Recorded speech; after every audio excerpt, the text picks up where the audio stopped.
Hi everybody, what we're going to be talking about today are waves. We started talking about them yesterday in our lab, and so anything that creates a disturbance, okay, that disturbance causes a change in energy to move outwards, or if you like, even you're shaking out a blanket, or if you're looking in the water and you can see waves coming towards you, these things are disturbances. Okay, even sound. That right there creates a change where the air molecules are moving in waves away from me. Okay, so let's go ahead and talk about these. So they're caused by a disturbance, okay, and that they transfer energy. Okay, they do need something to move, like this right here is going to move water. When I go p, p, that moves air. Okay, and so sound can't even occur without some sort of air or water or a solid for it to go through. Anyways, there's also periodic motion. That's where the wave continues on and on and on and on and on and on and on, and it keeps on going. If you're with your slinky, you'd be doing a backwards and forward motion over and over and over with it. But we were mostly talking about pulses, which is just one quick wave, and that's it. Okay, so hopefully you've got that differentiated in your notes, what I just stated there. So there are three types of mechanical waves. One is a transverse wave, one is a longitudinal wave, and surface waves. Surface wave is really a combination of those two, and we'll be studying mostly number 1 and 2. So with transverse waves, we did one of these yesterday. We were pretending we were in a stadium, and in both of our classes we would get going from one side of the classroom to the other, and so we moved up and down, but the wave would travel either way, wouldn't it? Okay, so think about it. People in a stadium, the people move up and down in their seats, but the waves move side to side. It's perpendicular, isn't it? Perpendicular at right angles. Okay, and so the definition of it is a medium that moves at right angles to the direction of the wave. They sometimes call this propagation. So when a wave propagates one way, it goes one way, the molecules are going up and down. Okay? So here are the different parts of a wave. And so, of course, you know that the crest is the very top point. So this is the highest point of a wave. Okay, and at this case right here, it'd either be B or F. Okay, and the troughs are the lowest part of the waves. So your sub can decide when they need to pause this video, okay? So it's the lowest part of the waves, lowest part from the rest position. This is the rest position here. Okay, so it's the lowest part. Okay, in this case it'd be D or H. Okay, now wavelength, we're going to measure a wavelength. We'll start right here, and we'll go until we get to the same portion of the wave again, not here. There we go, we're starting up the same cycle again right there. So that would be a full wavelength. It's easier to measure crest to crest because that's usually where you see the waves bunched up at. So this is a measurement. Okay, it's usually crest to crest, and it's measured in meters, some sort of meters, centimeters, nanometers, meters. Okay, the at rest is this line right here. Oh, I need to go back. Your wavelength, there is a letter that we use for wavelength, and that is lambda. Okay, lambda. Okay, oh, that's kind of ugly. There we go. And so lambda, oh, here it is. So lambda represents wavelength because there's been too many W's already taken in the alphabet, so we're using a lambda. Okay, so the at-rest position, this is if there's no movement. Where would that slinky be at, or where would the water be at if there was no wave disturbance?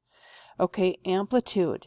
Okay, now this is measure from the highest point to rest. Okay, so we measure from rest to highest point.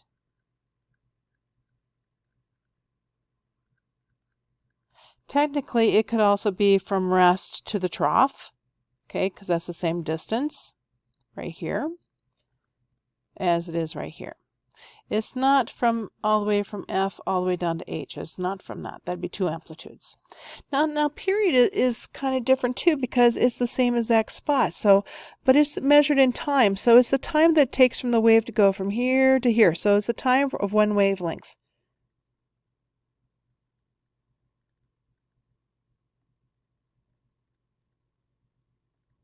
Okay, and so this always measures in some sort of seconds. Okay, so just looking at wavelength again, you don't have this in your notes, but here you go. Just looking at wavelength again, you can measure from crest to crest, and you can get the wavelength. If you're going to start right here on the wave, you got to get to that same exact point. It's not here.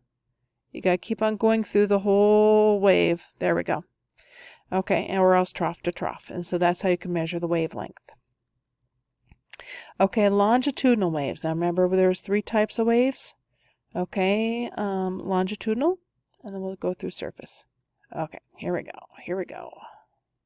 Okay, a longitudinal, this one we pull back a whole bunch of spring and then we let it go.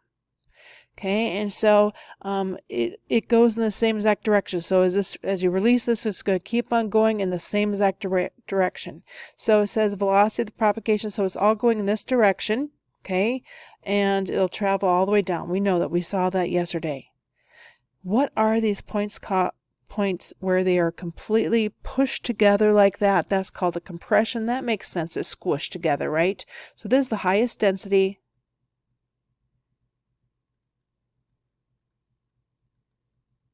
Okay, you got more rings in your slinky right there, or if this is air would be really cushioned, pushed together. Okay, and so that's called a compression. It's all squished. I don't know how to spell squished. I know how to spell squished though. Okay, now the rarefactions is where it is stretched out, right here. Okay, so the rarefaction is low density.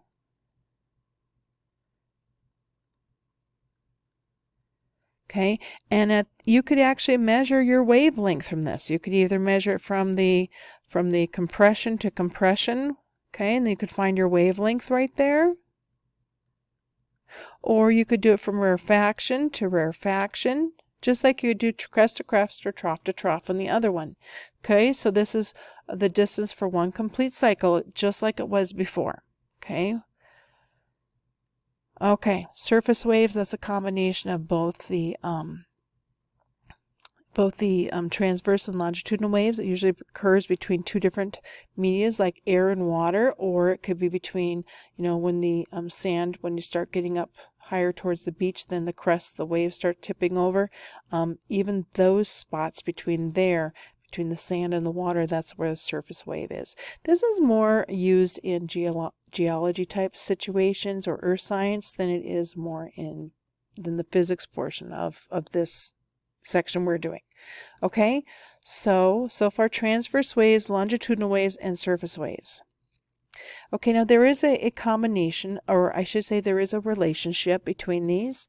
I myself would have rather had the highest density show the highest portion of the amplitude of one, but this is how I see the drawing several times on different sources. And so here's a compression. So you measure compression to compression, or in this case a trough to trough. Okay, and so you can still find the same measurements with these type of things. You can find the period, how long it takes for one cycle to go through. You could also find the wavelengths of them. You can also measure the amplitude by how tight that these are. Okay? Okay, so let's look a little bit more at properties of waves. Okay, so we know what wavelength is. So we measure from crest to crest, right? Okay, we know what amplitude is. That's measurement from how high that the wave is, right? Okay, and we also know what period is. So that's the time it takes for one wavelength to go. But speed, okay, how fast that wave go? We were trying to measure this with the Slinky lab yesterday, and so we know that the speed of a wave, we would go and measure the distance like 5 meters. Okay, see that it takes 2 seconds. I know that that's a long time, but 2 seconds is how long it would take. So it would take, it'd be 5 meters per 2 seconds, or else 2.5 meters per second. And so that's the speed of a wave. But you can also measure it by the frequency and the wavelength. Okay, so notice that this is a high frequency wave and there's a low frequency wave. So what happens is that you've got one wavelength. It doesn't take very long for one wavelength to occur because it's going really quickly. Okay, as where this one's going slower. Okay, so you've got a high frequency here. you've got a very short wavelength here. Here you've got a lower frequency, and you've got a higher wavelength. So when you look at this formula here, you could have your velocity equaling a large frequency and a short wavelength, okay? And you get the same velocity, and then you've got the same velocity here, and here you'd have a small frequency, a short frequency, and you'd have a large wavelength.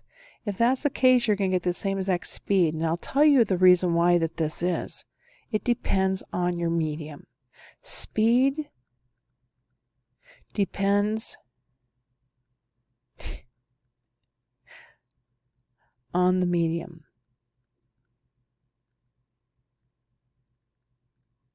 Okay, the sound of air, speed of air is always the same. The only thing that would change a little bit is if you have a lot of humidity in it, and it would dampen it a little bit. Okay, and so also temperature would matter just a little bit too, because the molecules are going faster. I'll tell you that 343 meters every second, or 768 miles every hour, that, you know, those are fast, of course, but it goes faster in liquid. That's why when you're in the water and you can hear the propeller of a boat, it sounds a lot closer than it is. Okay, and that's why when you hit something that's like a long steel rail, it goes really fast down the whole rail. Like if you hit it with a hammer, it goes really super fast. So the closer that the molecules are together, the faster it will go. Okay, so it depends on the medium, and each medium will have their own set of speeds, but this is one that we should probably become familiar with, and that of course is measured in metric, and that'd be 343 meters per second. Okay, I wanted to show you this. Oh dear, where is it? Right here. Okay, so watch this. Isn't that kind of neat how it shows that the wave is moving off to the side here, but the individual molecules go up and down for a transverse wave. Okay. Okay, here's a longitudinal wave. I like that because they're just showing how just that this one particle doesn't move very much, but yet you can see that the wave propagates all the way through. Okay, so this one's going in parallel as where the other one was going perpendicular. And I think you need to go back in your notes and write that. I should have said that in there. It goes parallel in a longitudinal wave, and a transverse wave is perpendicular. The molecules move parallel to where that the wave is going, as where the other one, they were going perpendicular. Okay, these ones were going this way and the wave went that way. So it's kind of cool. Okay, did they have another one on here that I wanted to show you? Oh dear. Here we go. No, that wasn't it either. Okay, I'm out of here. So I will see you guys tomorrow.